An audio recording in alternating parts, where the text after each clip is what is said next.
Hi, everyone. It's Emilia, and I am your co-host of Revenue Growth with Growth Molecule. And today we have a special guest, Natasha Narayan, who is the CEO and co-founder of Iceberg IQ. I also have my co-host here, Sabina Pons. Hi, Sabina. Hello. Happy to be here. Nice to see you, Natasha. You too. Thank you. We're really excited to learn more about you. You have such a rich background in not only customer experience, but around the world. Tell us a little bit more about who you are, what you do, and where you live. Sure. Thank you. And it's such a pleasure to be on this podcast. So thank you both very much. I have so much respect for everything that you've done and the impact that you've made on the industry and both for your, professional impact and personal. So yes, thank you. It's been nice to see you at Pulse in the past as well. So yes, Natasha Narayan. I'm the CEO and co-founder of a company called Iceberg IQ. I've actually been in technology very, very a long time, since around 1995. My background was starting in Australia. I worked at Apple resellers and then had my sales training at Xerox. And then I joined a company called Right Now Technologies as the first employee of their Australian operations, who some of the listeners might be familiar with. And we had a 10-year journey through IPO and then going public and then being acquired by Oracle. I took a break. I became an alternative health practitioner for a few years. And then I came back in the industry to start up Gainsight's Canadian operations in 2015. And I did that for a few years.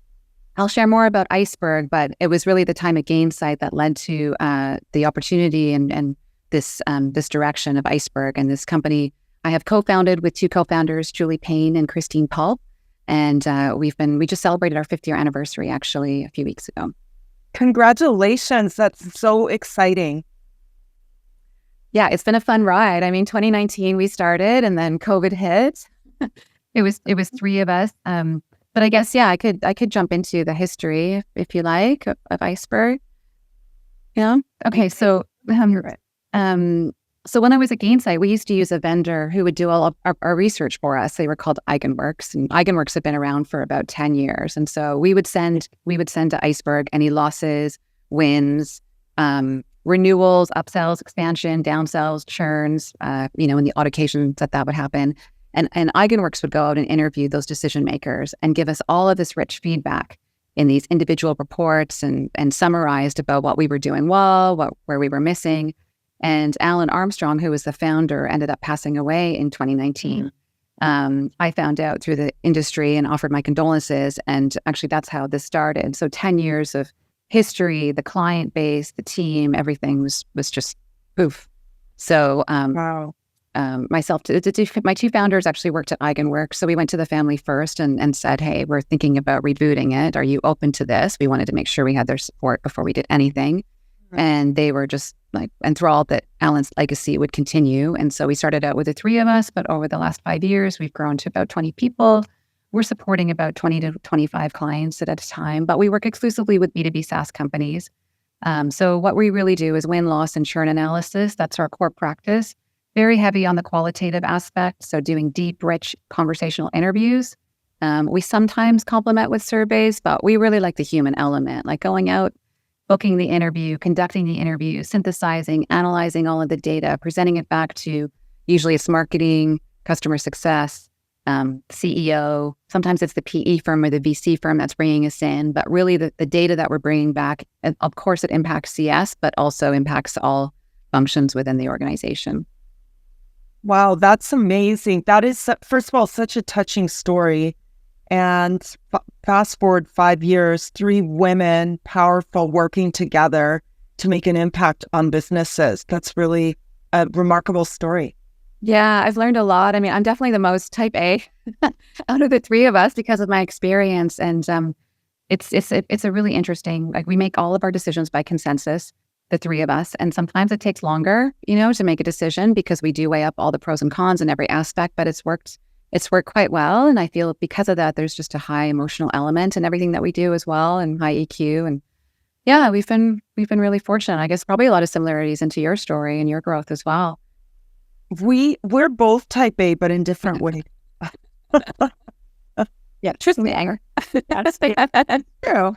It's true. I think it's helpful. I think, being women leaders of our business as well, it is interesting to compare some of the challenges we had faced individually, right, in our own companies as women, but then also in the same B2B SaaS space, like the same kind of challenges plagued people 10 years ago that do now. There's just other dimensions of AI and more sophistication. I was on a call earlier today and a gentleman said, those of us who have been in B2B SaaS for over a decade have been classically conditioned because we know when it's month end or quarter end, what we can try to negotiate as purchasers of software. And then levers of, well, I want quarterly payments, or I want, if I get a 2-year agreement, can I have less money? So I think it's interesting that we can all speak that same language. It's really special. Yeah, absolutely. Well, let's dive into what we're here to discuss today. I would love on that SaaS, especially that B2B framework, thinking about that. What are some positive and negative things that your clients are experiencing today?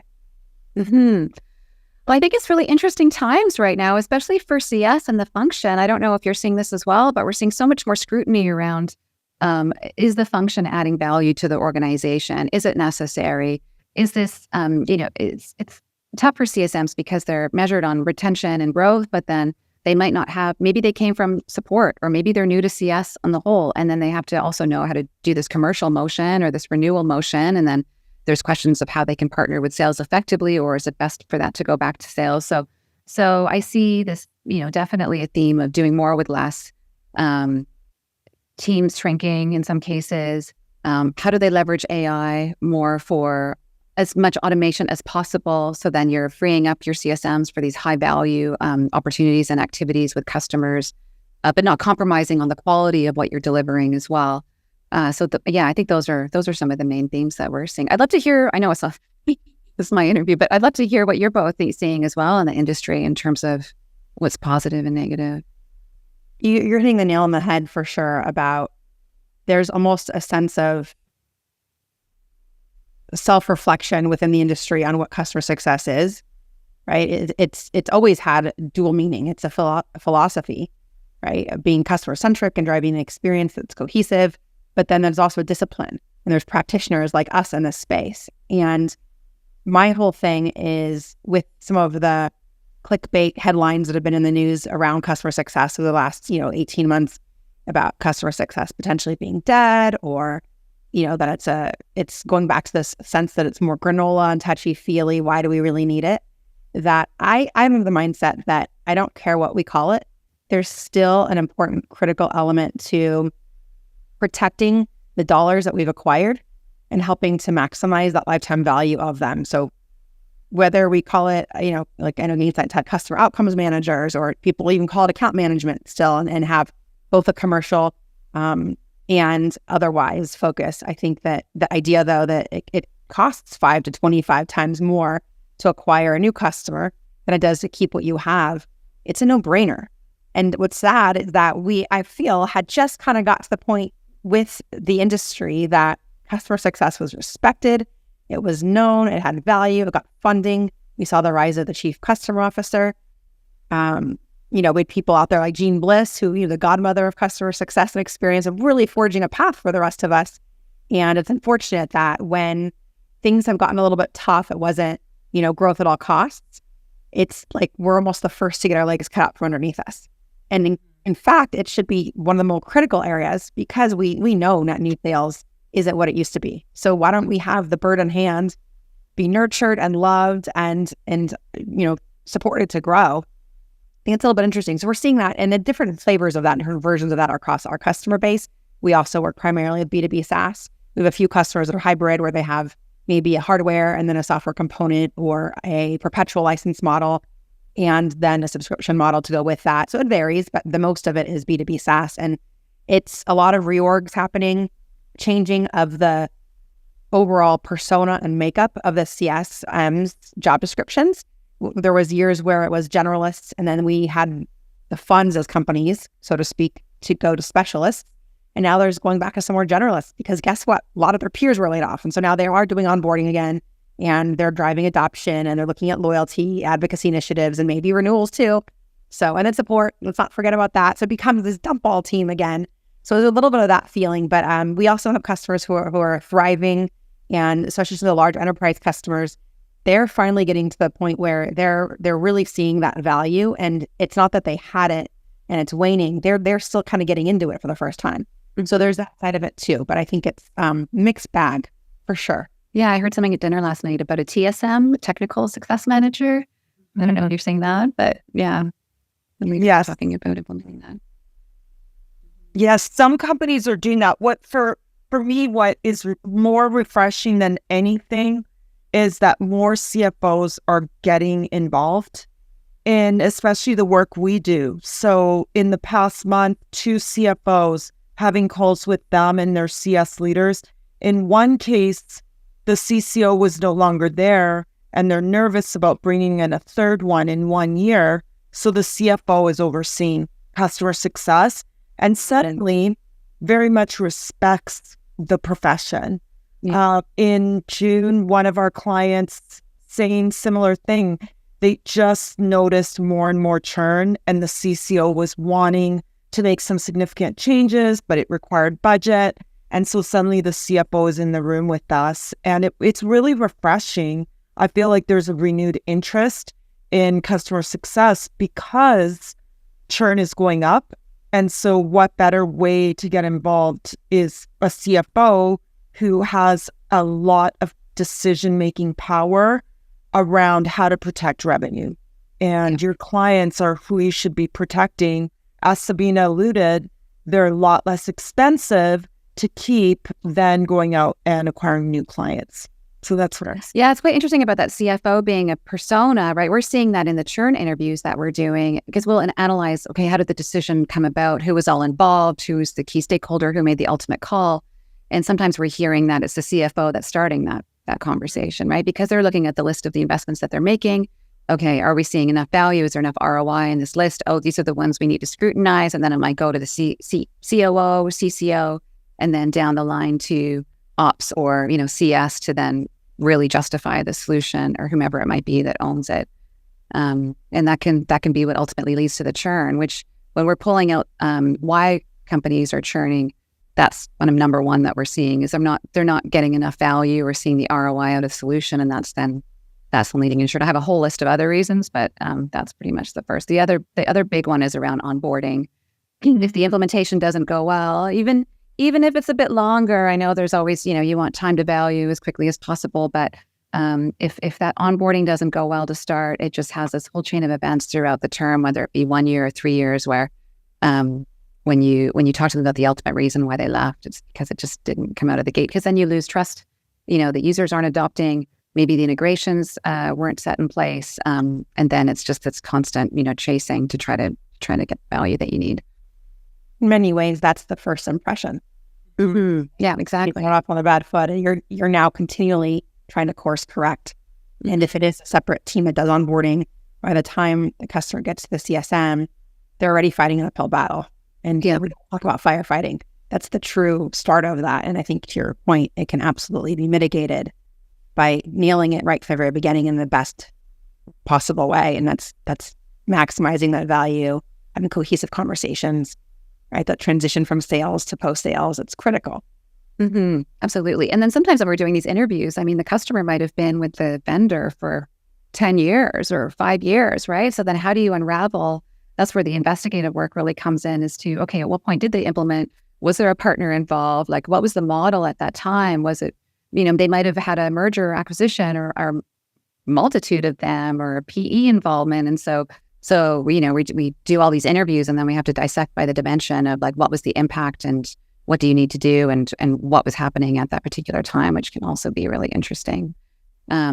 We also hear the CSM handoff, if there's natural growth or attrition, and that handoff isn't handled very well, even from, sales to CSM. But if they had a really great relationship with their CSM and they feel like they were really knowledgeable and really responsive, and then that change, like sometimes that can make or break the relationship actually. And it comes up as one of the main reasons when they cancel.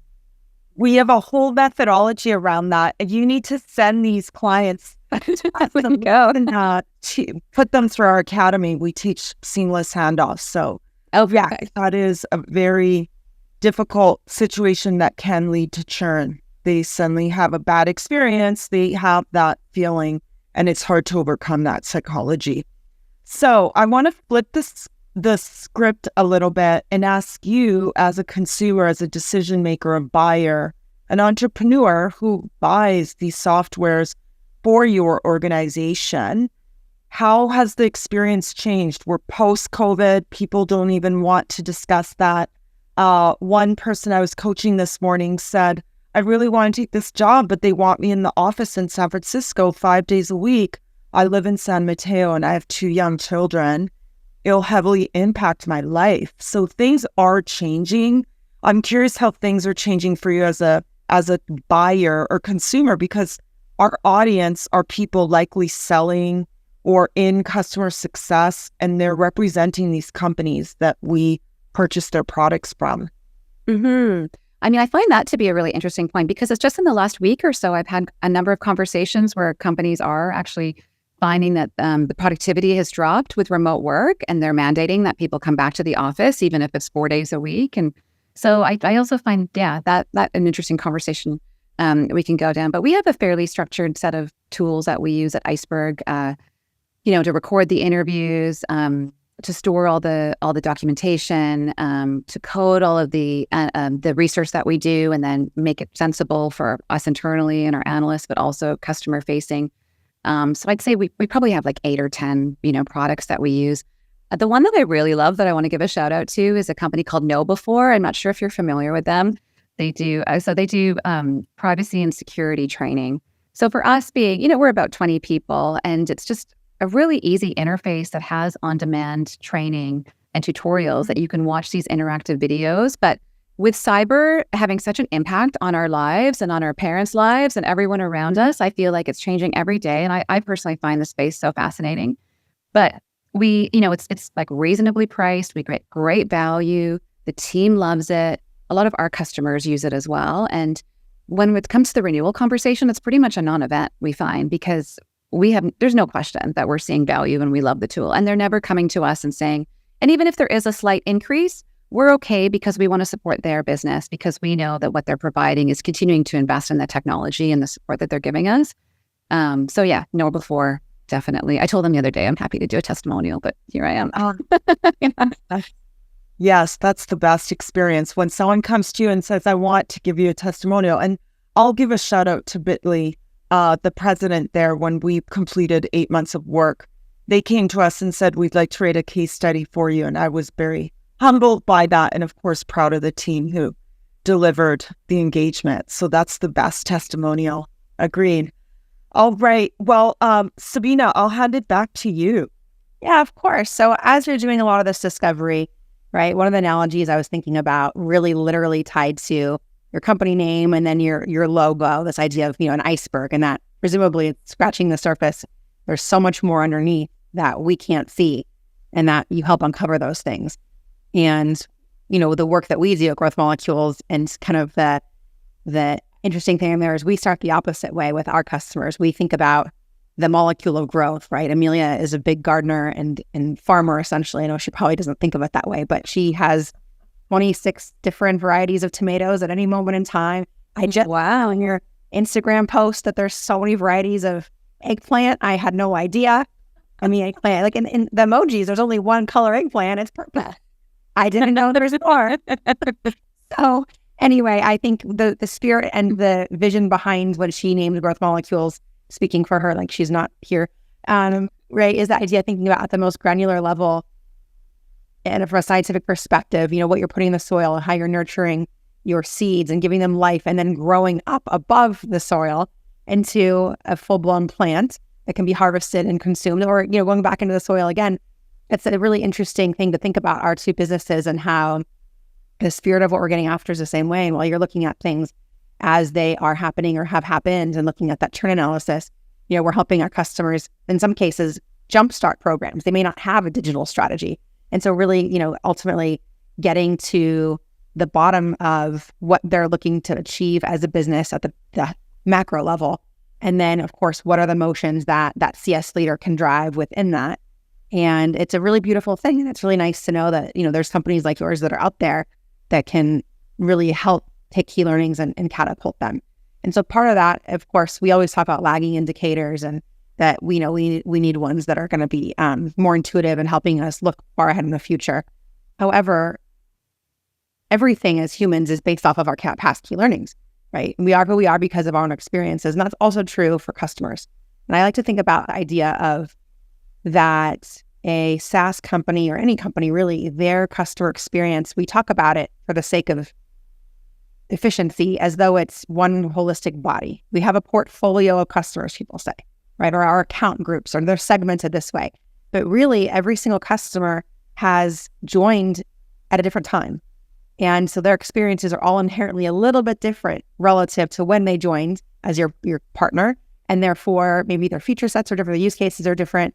And I think it's really interesting when we start to break down those nuances and understand that because those are all different, we have to somewhat treat them differently. When you're going through and doing analyses with your customers, what are some of the common themes and trends that you're seeing over the last year, and how has it changed? So for example, if you're doing churn analysis, what are the main reasons for churn that you're seeing now, and how has that potentially varied from, maybe a few years past? Yeah.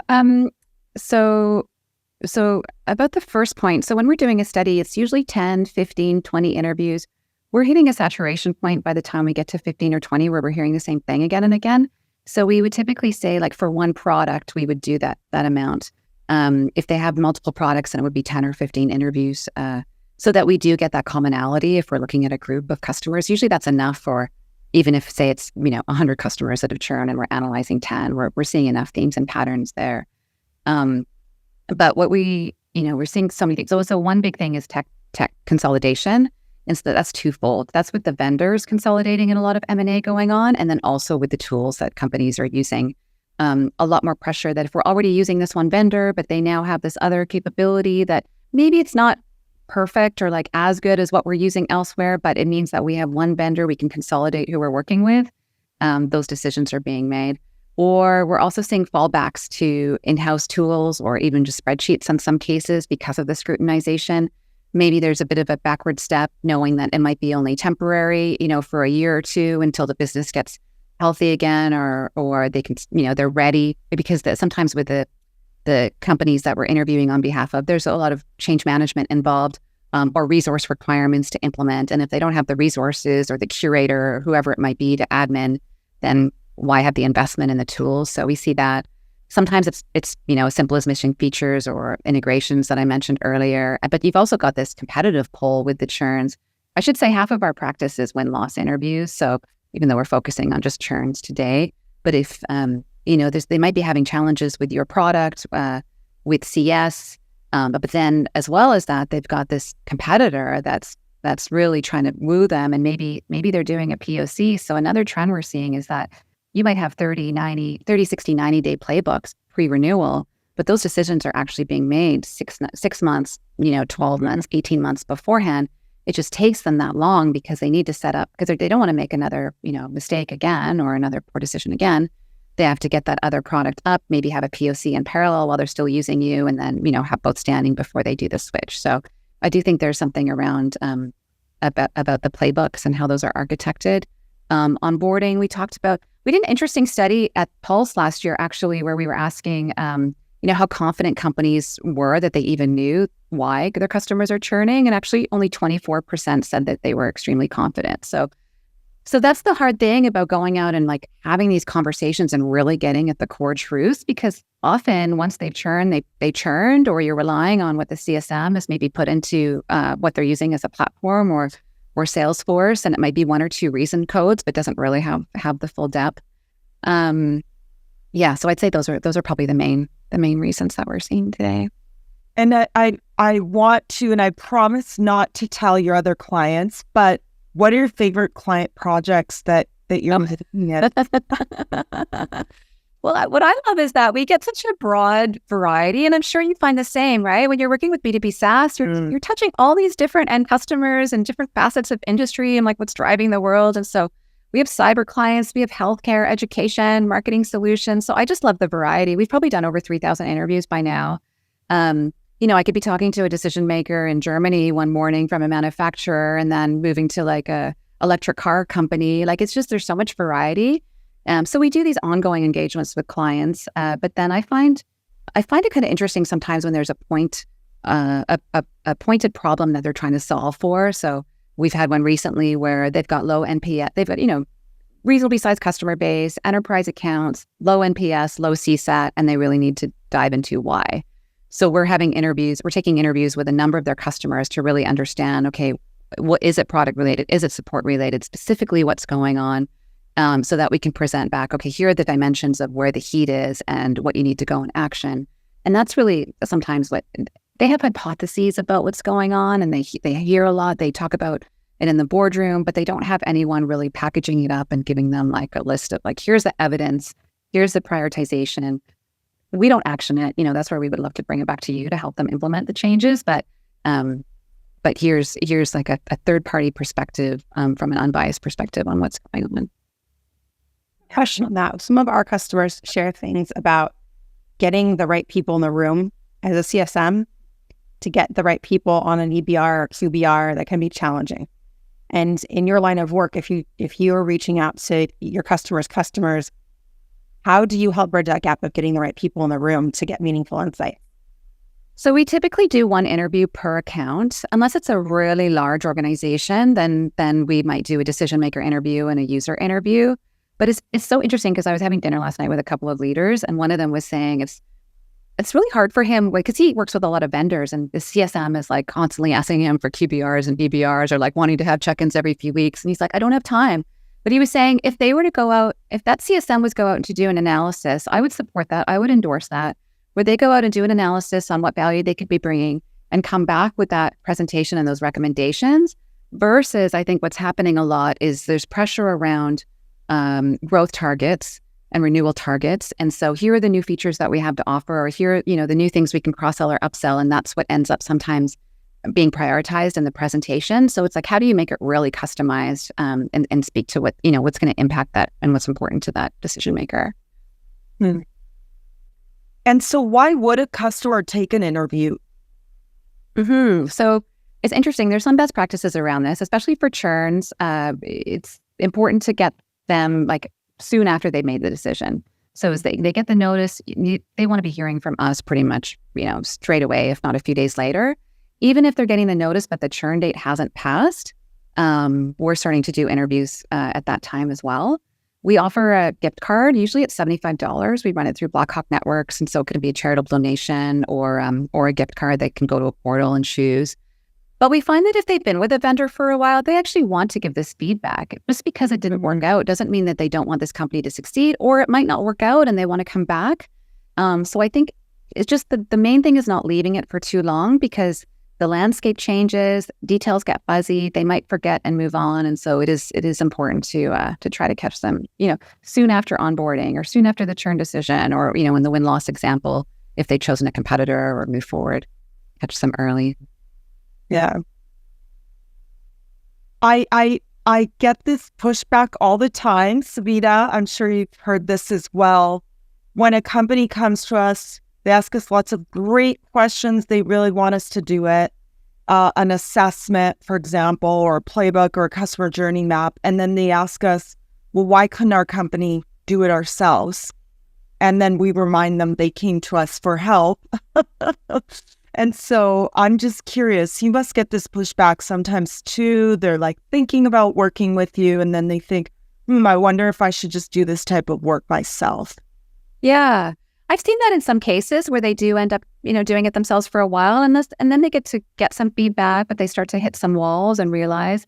I've had CEOs say to me that it's they'd rather hire a consultant that's an expert than have headcount on staff. But every stage of what we do is really specific and specialized, even the recruiting. So we have a team that pick up the phone, email people, track people down on LinkedIn. We have a couple actors on our team that have that function, which I think is always really interesting because they, they're very resilient. They can take rejection. It's almost like an SDR function, right? So that's one. Then there's the interviewer itself. So the person that's actually having that conversation. So we don't follow a scripted survey type approach. We build a brief with the client, but that's a very conversational interview. And we have coaching sessions every 2 weeks where, our team will listen to an interview and we all break it down. So we're very open to feedback, good or bad. And then there's the analysis piece, right? It takes hours to take an interview and pull out all those insights. And Sure, you can do an AI summary, but there's hallucinations involved in that. And I haven't seen anything yet that can do the pattern recognition across the whole. Maybe we'll get there at some point, but we haven't seen anything that will, crunch a whole data set and be able to provide that. So every step we find is very human centered, and then also the presentation of the data. Sometimes it's better hearing it from an outsider. They're more receptive, or sometimes it might be political inside the organization. Like CS, actually, maybe the issues are actually about product, but CS needs somebody to be that voice for them, as an example. So yeah, it sounds like you. I did hear today with a client, and he said, "I know I've been telling them the same things for years, but somehow when you say it, it's like magic." I was like, "Keep with husband and children, that please." He's like, there's something about it being an exterior or external voice and really helping to bridge that gap. And it is, in fact, a product problem, so much so that their employees, their CSMs are churning or they're resigning. And so it's a challenge for them, right? And then that ties also into the comp. Yeah. If the CSMs compensate on certain things that they literally cannot meaningfully impact, it was the case years ago, but the product and things have changed. And so that's an interesting dimension as well. Some of the challenges there for sure. Yeah, and then the cost to hire and train and enable, and it's just, yeah. Yeah, absolutely. Interesting. So I think it would be really great to hear, one more soundbite before we start to wrap up from you. And when your company is making decisions and helping to take, doing that discovery and taking customers through their customers' experiences and looking across the, customer journey, how are you, when you're doing that discovery, what kind of methodology and impact are you applying to be able to surface some of those key insights across the different stages? Not just because, there's an imminent churn, but I would imagine you're probably doing some of this work proactively too, right? You said only 50% is churn analysis. And for some of the other work that you're doing discovery on, what kinds of things are you finding and how are you uncovering those without giving away your secret sauce? Yeah. So sometimes we're doing risk assessments. There might be a renewal event coming up in 6 months or 3 months, but they're wondering, are they at risk or not? And so they'll invite, and so those will interview as a customer experience or customer health interview. So they have no idea that it's tied to potential at risk. There's a lot around the interview approach and methodology. So it's something that Alan, my predecessor, actually spent years harnessing. It's the buyer as hero or customer as hero, and using a lot of interview techniques, going into digging deeper, playing back, mirroring, holding space, sometimes just pausing. And so that all of these things help to get them into storytelling mode. And so, yeah, I would say that's, those are probably the biggest things. Around the win-loss, it's really about what the perception is of what they think the experience is going to be. So it's still analyzing a decision, but it's more about the valuation, right? So it's about what their success criteria, their business outcomes they're looking for. What was the sales experience like? Sometimes they might meet the CSM. Actually, that's a differentiator that I'm seeing with some vendors, as they'll introduce the CSM or someone from that team to help bridge that gap so they can get a sense of like what the post-sale experience will be. But yeah, so those are the wins and the losses, and then the churns are more about the post. So risk, customer health, interviews we're doing, and then renewals, expansion, downsells, churn. So when we say churn, it's actually the full gamut around. Yes. Yeah. Yeah, that makes sense. Well, from the work that we get to do, we work with about 85 companies a year in B2B SaaS and on all sizes. We've been fortunate to do a lot more mid-market and enterprise over the last 12 to 18 months. And, and then also over the last 3 months have done a little bit of a world tour and customer success conferences and events. And we've had the pleasure of being around, CCOs and VPs of success who are going through a lot of this transformational change and kind of hearing their take on where they've been and where they're going, where they think customer success is going to go in 2025. And, some of the things that, I'm seeing and I'm thinking about are, of course, we've joked that talking about artificial intelligence should be a drinking game because every time you hear it, okay. And there was a conference where they didn't say it. And in fact, we were at the Plan Hat event in Malibu, and the CEO and founder said, "Promise we're not going to talk about AI." And it's a joke, but it's so intrinsic into everything that we're doing these days. And so one of the things I think for 25 is that I do think we're going to still be talking about AI, and I think it's here to stay. But I do believe that what companies are struggling with now is how easily it is accessible for all of us. There's general availability. Anybody can go to ChatGPT, or even embedded in our Google ecosystem and business is Gemini, among everything in between. And one of the sound bites I heard was that they're having a hard time getting their CISOs, their chief information security officers, to approve some of these tools in-house. However, the workaround for them has been, if there's already an existing vendor contract and they deploy an AI feature within natively, like let's take Insight, for example, and that they're able to consume that and deploy that in a much faster, more readily available way. And so I do think that there's general availability of AI now for us as consumers in the world, just, as people. But now as professionals and as customer success practitioners, I think there's going to be more of that, not only available to us, but I think there's going to be more sophistication in learning how to use it. And so that data, the democratization of data, is going to be more efficient. And then, which leads me to my second prediction, I think that efficiencies are going to be either accelerated or halted by enablement. If people have the data, that's great. That's awesome. They have the key telemetry to make, real-time informed decisions about the account they're managing, about the portfolio they're managing, about, the manager managing the team of CSMs. But if they don't know what to do with that information, they haven't properly enabled, and it might not be necessarily just a product perspective, I mean an internal process, or in terms of the essential skills to practice some of the techniques. You talk about mirroring, right? The power of the pause, like, take a sip of your drink in between to let it sink in. Executive presence, the art of no-jitsu, right? How to tell a customer no in a friendly way and preserve the relationship and your company's bottom line. If they don't know what to do with all those key insights, I think that it's useless, right? And so those are the two things that come top of mind to me. I think AI is going to persist, and I think thinking about training and enabling on how to use it, but most importantly, in general, going back to the basics with customer success practitioners, like how can they best serve their customers? What are some of the things that you are seeing in terms of your crystal ball looking into 2025? What do you think is coming up next? What do you predict for the future? Yeah, I mean, I agree with both things that you said. I think AI, there has been a lot of hype for sure. And I think companies have realized that it's a lot harder to implement and a lot harder to leverage. We are definitely very cautious on the, we have a DPO, we have our CISO. And so we're taking a lot of confidential customer data in the conversations that we're having.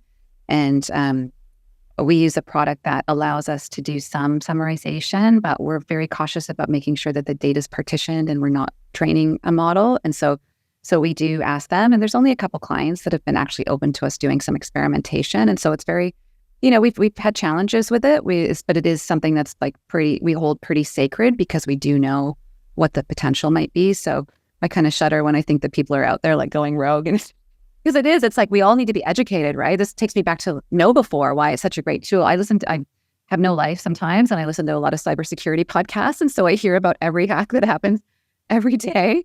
But no, I think we'll continue to see consolidation in the market with vendors. Acquisitions, consolidations, a lot of PE activity. I think that AI is going to, I mentioned that earlier about how do you really find efficiencies with AI? Is it summarization of the conversations that you're having, making people's time faster and easier, that they can actually use it for those high value activities, I think is where the real opportunity is going to be. And there's these large data sets that maybe you want to do sentiment analysis or figure out what's going on. And then there's really cool tools like Support Logic out there or the loops. So I could see the rise of them as well. And I'm curious about CS as a function too. Will it roll up to the CRO, the COO, the CFO? How will they be measured? It'll just be interesting to see how this evolves over the next few years.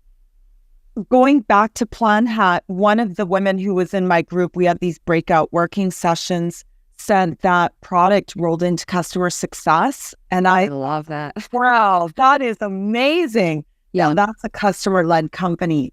So all sorts of different recipes for success being put together and all this experimentation. I think we're in a really exciting time in customer success. And with that, I think we'll wrap up the show. What do you think, Sabina? I have one last comment on that, actually. Sorry.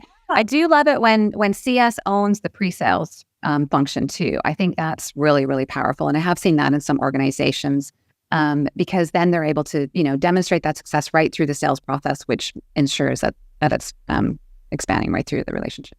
As long as they're getting a cut of the commission, I'm fine with that. There you go. So, Natasha, most important question, how do people get a hold of you if they want to learn more about your company and get help with your services? Thank you, Emilia. Yeah, it's Natasha at icebergiq.com, Natasha. They can also go to the website, icebergiq.com, and there's a form you can book some time. And yeah, I'd love to chat with anyone, even if it's just to brainstorm about the industry. All right. So will we see you at Pulse in the spring? Absolutely. Yeah. Look forward Yes, to that. here we come. Exactly. All right. Thanks so much for being on the Revenue Growth Show. We really appreciate your insights. Thank you. Yeah. Nice to see you both. Have a great weekend. You as well. Thank you.